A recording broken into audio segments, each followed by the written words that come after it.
If you could please begin by telling me why are today's meetings so important for the energy industry and the achievements and next steps in successful operation and development of the Southern Gas Corridor?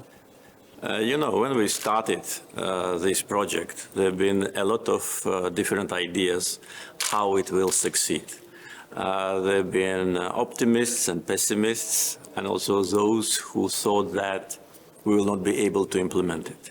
But we were committed, and we knew that it is possible to do it, but we needed a broad international cooperation. So we started to build this partnership between countries, between companies, inviting leading international financial institutions to support us with their financing. And 3,500 kilometers long pipeline is now a reality. Yeah. It's not a dream any longer. And it is embracing more and more countries because, as I said today at the opening session, we have new interconnectors which allow to transport natural gas to new destinations.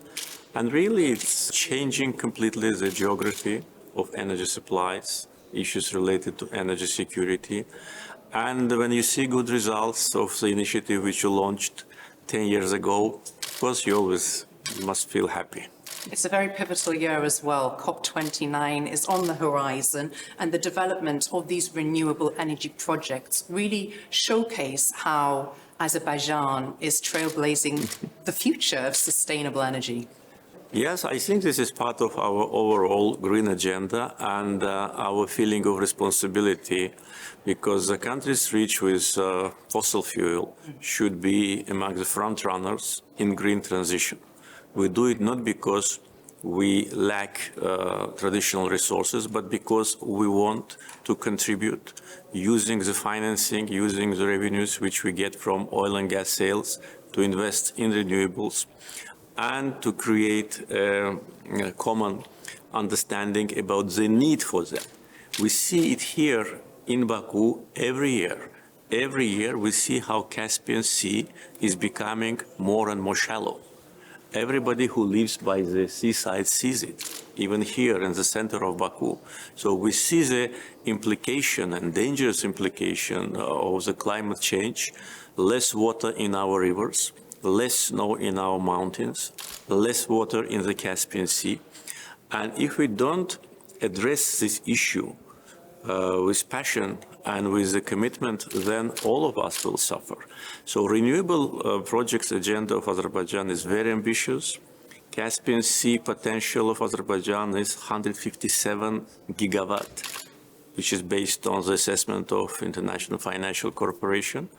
And we already started this important journey, and we plan to use renewables maybe in 10 years' time at a maximum degree and reduce the consumption of natural gas domestically. I liked in your speech inside, and you said the countries who have oil and gas shall not be blamed. When we talk about fossil fuels, it's not their fault, but they should be judged on basically, you said they should be judged on how they address environmental protection and green transitions. That you truly believe this, yes? Yes, of course. And this is how we need to change a little bit the narrative about that. Because being a country with fossil fuel, of course, it's not our fault. It's our, I think, achievement that we managed to avoid a so-called oil curse that many countries with oil and gas reserves have faced. We transformed oil into development. We managed to provide a fair distribution of wealth. We reduced poverty in Azerbaijan during the last 20 years from 50% to 5%. And all what you see here in Baku is an absolutely new development of infrastructure and improvement of living conditions of the people.